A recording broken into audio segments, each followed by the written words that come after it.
አብሮነት አብሮነት አብሮነት አብሮነት አብሮነት አብሮነት አብሮነት አብሮነት አብሮነት አብሮነት አብሮነት አብሮነት አብሮነት ቢስሚላሂ ራህማኒ ራሂም አልሐምዱሊላሂ ረቢል ዓለሚን አልሐምዱሊላሂ ሐምደን ከሲረን ጠይበን ሙባረከን ፊህ ከማ ዩሒቡ ረቡና ወየርዳ ወሰላቱ ወሰላሙ ዐላ ረሱሊላሂ ወዐላ አሊሂ ወሰሐበቲሂ ወመን ዋላሁ በዕድ። ሰላሙ ዐለይኩም ወረሕመቱላሂ ወበረካቱ። የተከበራችሁ የሚንበር ቴሌቪዥን ተከታታዮች መልካም የረመዳን ጊዜ እያሳለፋችሁ እንደሆነ ተስፋ እናደርጋለን። በዱንያ ያሉ ጀነት መግባታቸውን ያረጋገጡ ታላላቅ ሰዎችን ሰሃባዎችን ታሪክ ነው የተከታተላችሁ የምትገኙት። እንግዲህ ይቻላል ማለት ነው ሰዎች አላህ Subhanahu Wa Ta'ala ዱንያ ላይ ያሉ ጀነት መግባታቸውን ሊያረጋግጡ ይችላሉ ማለት ነው። ነገር ግን እነዚህ በነቢዩ አለይሂ ሰላቱ ሰላም አንደበት የተመሰከረላቸው ናቸው። እሱም በረመዳን ነው፣ በአንድ ጀልሳ ነው አስሩም የተዘረዘሩት። ከነዚህ 10 ጀነት የተመሰከረላቸው ሰሃባዎች ውስጥ ዙበይር ኢብኑ አዋምን ነው ከኔ ጋር እየተከታተላችሁ የነበራችሁት። ከዚህ ቀደም ከእስልምና በፊት ስለ እድገቱ አስተዳደጉ እስልምናን ከተቀበለ በኋላና እስልምናን ተቀብሎም ተዕዚብ እንደተደረገ ያው የተለያዩ ስቃዮች እንደደረሱበት ከዛም ወደ ሀበሻ እንደተሰደደ ለማየት ሞክረን ነበር ያቆም ነው። ይህ ታላቅ ሰሃባ ሀበሻ ረዘም ላለ ዘለግ ላለ ጊዜ ቆየ። ከዚህ ቀደም ያነሳ ነው ገድል ከፈጸመ በኋላ ያው ነብዩ አለይሂ ሰላቱ ሰላም ናፈቁት፣ መካ ናፈቀችውና መመለስ ፈለገ። ተመለሰ ፊዕለን ተመለሰ። ያው ናፍቆቱን መወጣት ነበረበት። ከዛ አስማእ ቢንት አቡበክርን አገባ ማለት ነው። ነገር ግን አስማእ ቢንት አቡበክርን ረዲየላሁ ዐንሃ ሲያገባ ምንም ነገር የለውም ከፈረሱ ውጪ ይላሉ ማሪኾቹ። ስለዚህ መነገድ ነበረበት ወይም ደግሞ ቤተሰቡን ማስተዳደር ስለነበረበት ወደ ሻም ለንግድ ይሄዳል። ከዚህ ውስጥ የምንወስደው ሌሰን አለ። እንግዲህ ጀግና ነው ይታወቃል። በነገራችን ላይ 10ሩም በጀነት የተበሰሩ ሰሃባዎች የተለያየ ኳሊቲ ያላቸው የጋራ የሚያደርጋቸው ብዙ አለ። ሁሉም ግን ነጥረው የሚወጡበት አለ። ዙበይር ኢብኑ አዋም ነጥሮ የሚወጣው በጀግንነቱ ነው፣ በሸጃአው ነው። ግን ደግሞ ይሄ ሸጃአው ይሄ ጀግንነቱ ከጦር ሜዳ መሪነት ወይም ደግሞ ጀግንነት ባሻገር የቤተሰብ ጉዳይ የሚያሳስበው ቤተሰብን መምራት ኃላፊነት መሆኑንም የሚረዳ ሰሃባ ነው። አሁን እኛ የሆነ ጉዳይ ላይ ትንሽ የተሻለን ስንሆን ምንጥላቸው ብዙ ነገሮች አሉና እዚህ ወደ ሻም ሄደ ለንግድ። ወደ ሻም በሄደበት ቆንጆ ነው ያተረፈው ይላሉ። ጥሩ ቢዝነስ ነበረው። እዛ ሲመለስ ግን ወደ መዲና ሲመለስ ከሻም ነብዩ አለይሂ ሰላቱ ሰላም እና ሰሃቦቻቸው ወደ መዲና እየተሰደዱ ነው። እሱ ከሻም ወደ መካ ሲመለስ አቡበክር ሲዲቅ ረዲየላሁ ዐንሁና ነብዩ አለይሂ ሰላቱ ሰላም ወደ መዲና እየተሰደዱ ነው። መሃል ላይ ያገኛቸዋል። አትርፎ ስለነበረ እንግዲህ ከአንድ ፈረስ ውጪ ምንም ያልነበረው ሰው ነው። ስላገኛቸው በደስታ ነጭ ልብስ አልብሷቸዋል ይላል። ይዞት ይመጣ የነበረው ማለት ነው ሁለቱንም። ከዚያው አስማእ ቢንት አቡበክር ታሪኳን ታውቃላችሁ።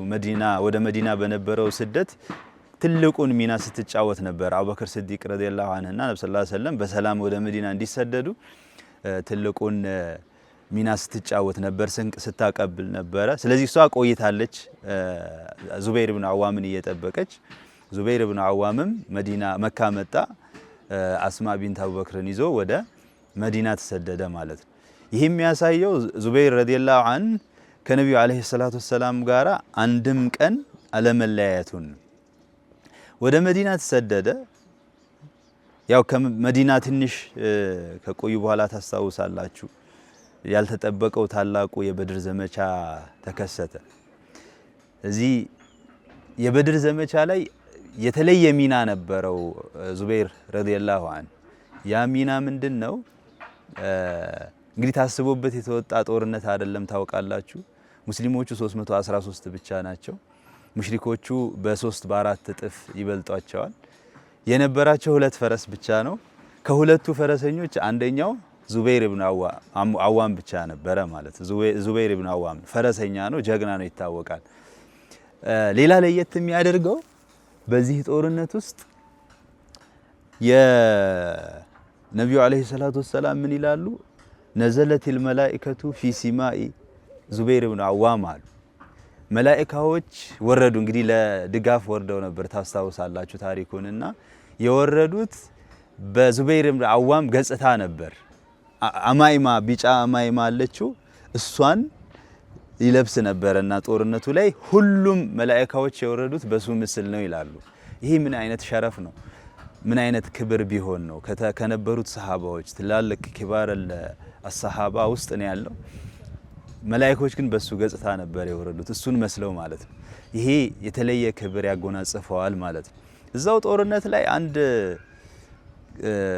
ከሙሽሪኮቹ ወገን የነበረ ሙሉ ለሙሉ ከአይኑ ውጪ የተሸፈነ ብረት የተሸፈነ ሰው ማን ነው የሚደፍረኝ እያለ ይፎክር ነበርና ዙበይር ኢብኑ አዋም ወደሱ ይገሰግስና ብቸኛ የተከፈተችውን አይኑን በጦር ያገኛል ማለት ነውና በዛ ጦር ይገለዋል። ያቺን ጦር ይላሉ ነብዩ አለይሂ ሰላቱ ወሰላም አምጡልኝ ብለው እሳቸው እስኪሞቱ ወደ አላህ እስኪሄዱ ድረስ እሳቸው እጅ ነበረች። ከዛ አቡበክር ስዲቅ ረዲየላሁ ዐንሁ እጅ ገባች። ከዛ ዑመር እየተቀባበሉ መጨረሻ ላይ ልጁ አብዱላህ ኢብኑ ዙበይር ክሌም አድርጎ እስኪወስዳት ድረስ እንግዲህ ከክብር ማለት ነው ነብዩ አለይሂ ሰላቱ ወሰላም ጀመሯት።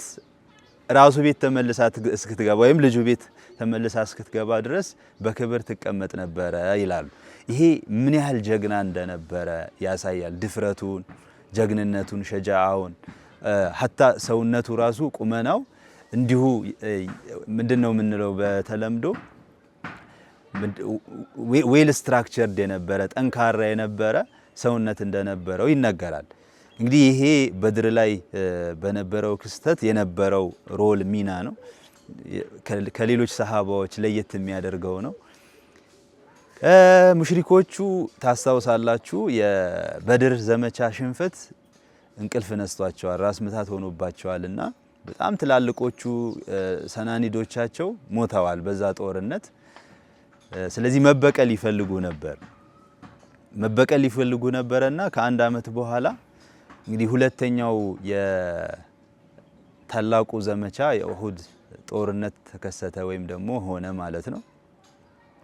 እዚህ ጦርነት ላይም ዙበይር ኢብኑ አዋም የተለየ ሚና ነበረው፣ የተለየ ጀብዱ ነበረው ይላሉ ሙአሪኾቹ።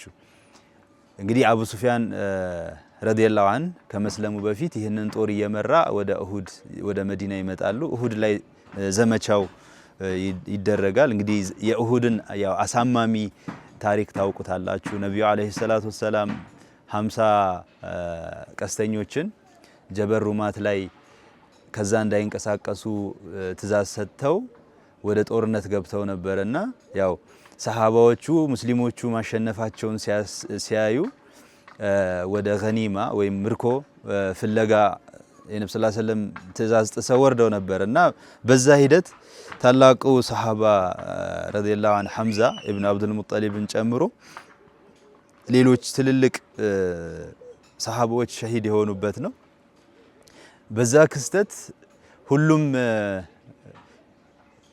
ሸሽቶ ነበረ። ትንሽ ጦርነቱ ሚዛኑ ወደ ሙሽሪኮቹ ወደ ካህዲያኑ ሲያዘነብል ሽሽት ነበረ። ተቋቁመው ነብዩን አለይሂ ሰላቱ ወሰላም ሲከላከሉ ከነበሩት ሰሃባዎች ውስጥ አንዱና ዋነኛው ዙበይር ኢብኑ አዋም ነበር። ከዛ ባሻገር አንድ ጣልሃ ኢብኑ አቢ ጣልሃ የሚባል ከሙሽሪኮች ወገን የነበረ ከባድ ፈረሰኛ የሚባለው ያኔ እሱ የያዘው ፈረስ ይላሉ በጦርነቱ ምንድነው ዋናውና የመጀመሪያው ቁንጮ ፈረሰኛም ነው፣ ፈረሱም እንደዛ ነው ይላሉ።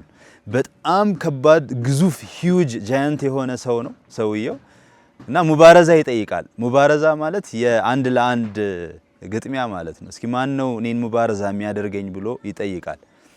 ይሄን ጊዜ ነብዩ አለይሂ ሰላቱ ወሰላም ማን ነው ብለው ሲጠይቁ ሁሉም ሰው ይሸሻል። ማን ነው ሙባረዛ የሚያደርገኝ ይላል፣ ይጠይቃል። ሁሉም ሰው ሲሸሽ ዙበይር እኔ ይላል። ከዛ ነብዩ አለይሂ ሰላቱ ወሰላም ይሄን ጊዜ ነው ይባላል እሱ ሙባረዛ ባያደርገው ይላሉ እኔ ላደርገው ነበር ይላሉና በዚህ ጦርነት ወይም በዚህ ሙባረዛ አሊ ረዲየላሁ ዐንሁ የዙበይርን ሁኔታ ሲገልጹ ምን ይላሉ? በሁለት ነብርና አንበሳ ብዙ ጊዜ በጀግንነት ይወሳሉና የነብር ቁጣ የነበረውና ዝላዩ እንደ አንበሳ ነበር ይላል። ይህንን ሰው ለማጥቃት ሲሄድና ዘሎ ፈረሱ ላይ ወጣና ደረሰበት ይላሉ። በራሱ ሰይፍ ገደለውና ያንን እንግዲህ የጦርነቱን ቁጥር 1 ፈረስ ለሙስሊሞች ያደረገ ይላሉ። የሚታወቀው በዚህ ብሬቨሪ ነው፣ በዚህ ጀግንነቱ ነውና ረዲየላሁ ዐንሁ የኡሁድ ዘመቻ በዚህ ሁኔታ አለፈ። ኦፍ ኮርስ ያው የኃይል ሚዛን ወደ ሙሽሪኮቹ አዘን ብሎ ማለት ነው። ነገር ግን እዚህ ክስተት ላይ ወይም እዚህ ጦርነት ውስጥ ሌላም አንድ ጀብዱ ነበራቸው ረዲየላሁ ዐንሁ ዙበይር ኢብኑ አዋም። እሱም ምንድነው? ሙሽሪኮቹ መሄድ አለመሄዳቸውን ለማረጋገጥ ሰዎች መላክ ነበረባቸውና የተላኩት አቡበክር ስዲቅ ረዲየላሁ ዐንሁና ዙበይር ኢብኑ አዋም ነበሩ ይላሉ። ዙበይር ኢብኑ አዋም ግን የሱ ገድል እዚህ ጋር አያቆምም። ከኡሁድ ዘመቻ ጋር ተያይዞ ምንድነው የተከሰተው? ነብዩ ሰለላሁ ዐለይሂ ወሰለም እንግዲህ የኃይል ሚዛን ወደ ሙሽሪኮቹ ካመዘነ በኋላ ያው እነሱ ሸሽተው ዳር ይዘዋል። ነገር ግን መሄዳቸውን ለማረጋገጥ አሁንም ጀግኖች መመረጥ ነበረባቸው። ለማየት መሄዳቸውን ለማረጋገጥ ሙስሊሞቹ አለመዳከማቸውን አሁንም ወደ ጦርነት መመለሳቸውን ለማሳየት ፈልገው ነበርና 70 ሰዎችን አስከትለው አብደላህ ዙበይር ኢብኑ አዋምና አቡበክር ስዲቅ ረዲየላሁ ዐንሁ ነበር የተላኩት ማለት ነው። ስለዚህ በዚህ ጀግንነት ይታወቃል።